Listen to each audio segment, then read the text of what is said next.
శుభములు కలుగు నీకు. ఆయన నా మీద ఎంత ప్రేమని చూపించినా నేను మాత్రం కోపాన్ని చూపించాను.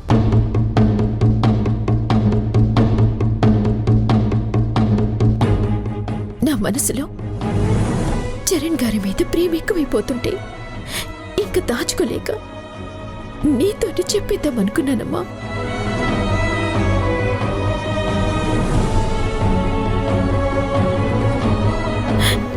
కానీ ఇంతలోనే రేఖ అతన్ని ప్రేమిస్తుందని తెలుసుకున్నాను. అంతే, నా ప్రేమని చంపేసుకోవాలని నిర్ణయించుకున్నాను.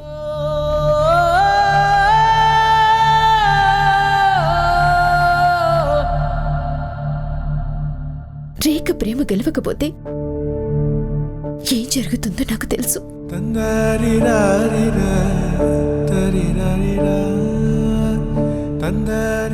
అరుంధతి గారికి నీ మీద పుట్టిన కోపం నీ పిల్లల మీదికి రాకూడదని కోరుకుంటున్నావు. అందుకే ఆవిడ కోపం తగ్గించడానికి, ఆవిడలో మార్పు తీసుకురావాలని నేను నా ప్రేమని నాలోని అణిచిపెట్టి ఊపిరాడకుండా చేసి చంపేసుకుంటూ వస్తున్నాను.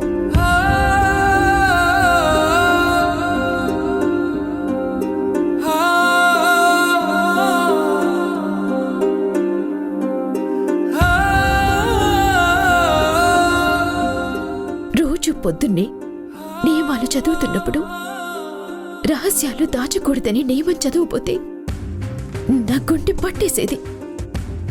చేస్తున్నది తప్పు అని తెలిసి గొంతు పూడుకుపోయేది.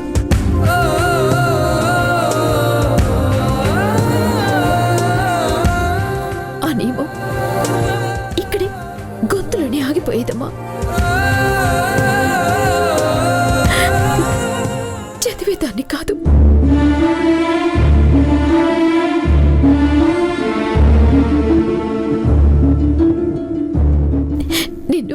నిన్ను మోసం చేసినందుకు నన్ను క్షమించమ్మా. వరాహి,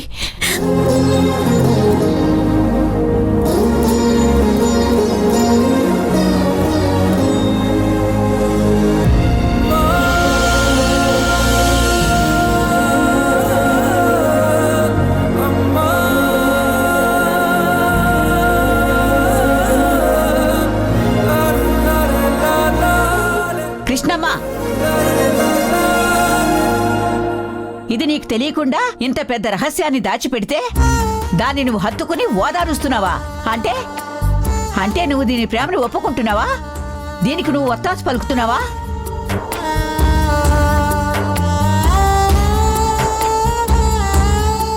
ఇదిగో చూడు, దీని ప్రేమ వల్ల నా మనవరాల జీవితానికి ఏదైనా అన్యాయం జరిగిందో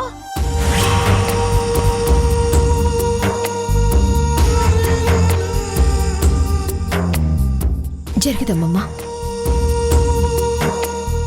హాసిని జీవితానికి ఏ అన్యాయమూ జరగదు.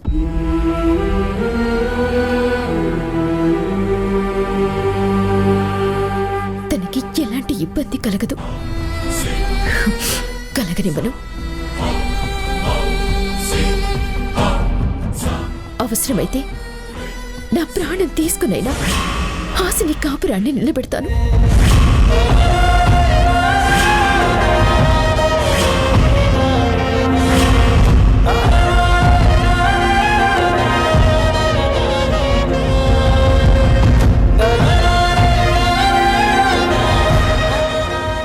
నేను వాళ్లతో చెప్పినట్టు నీ ఇష్టానికి, అభిప్రాయానికి విలువ ఇచ్చి తీరాలి.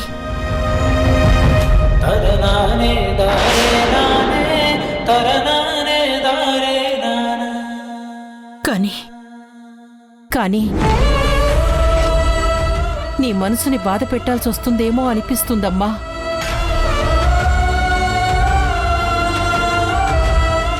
నన్ను క్షమించమ్మా. అమ్మా, వద్దు. నువ్వు నా గురించి బాధపడద్దు. నేను అడ్జస్ట్ అవుతాను.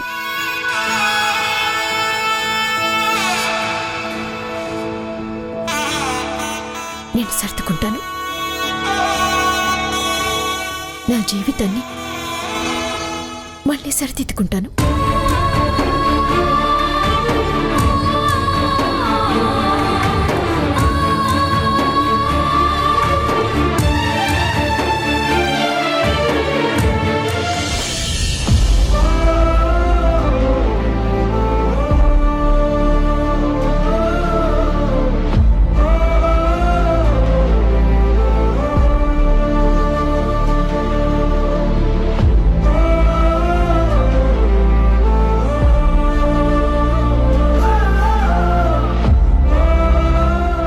అమరేఖ, భోజనం చేశావా?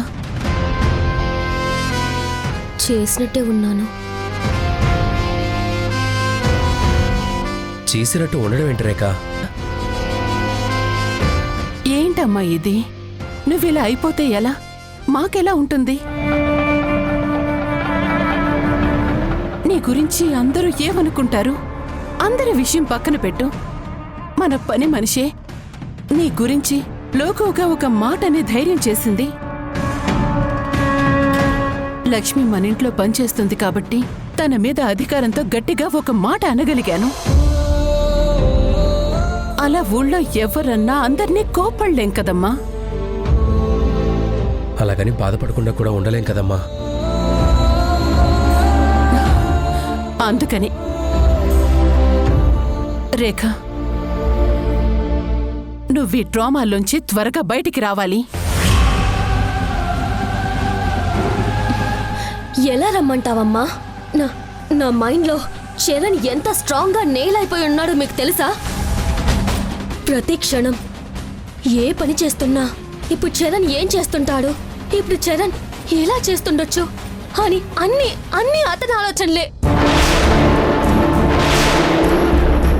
నేను వద్దని వాటి నుంచి బయటికి వచ్చేద్దామనుకుంటున్నా. ఎంత ట్రై చేసినా నా వల్ల కావట్లేదమ్మా.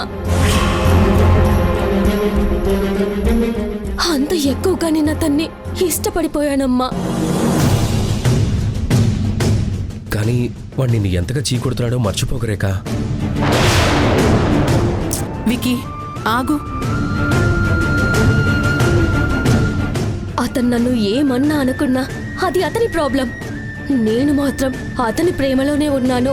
అదే నాకు ఇంపార్టెంట్. కానీ నువ్వు అతన్ని మర్చిపోవాలి.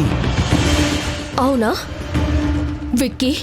నువ్వు గాని నేను గాని అమ్మని మర్చిపోవాలి అంటే మర్చిపోగలమా? రేఖ, నేను చెప్పేది విను. నువ్వు చరణ్ని చాలా ప్రేమించావు. అలాగని అతని గురించి పిచ్చిదాన్లా అయిపోతే యూజ్ ఏంటి? అతను కూడా నీ గురించి ఆలోచించాలి, నిన్ను ప్రేమించాలి. అప్పుడే కదా అతను నీవాడవుతాడు. అతను నన్ను ప్రేమించాలంటే అతని మైండ్లో నుంచి, అతని లైఫ్లో నుంచి ఆ వారాహి వెళ్ళిపోవాలమ్మా.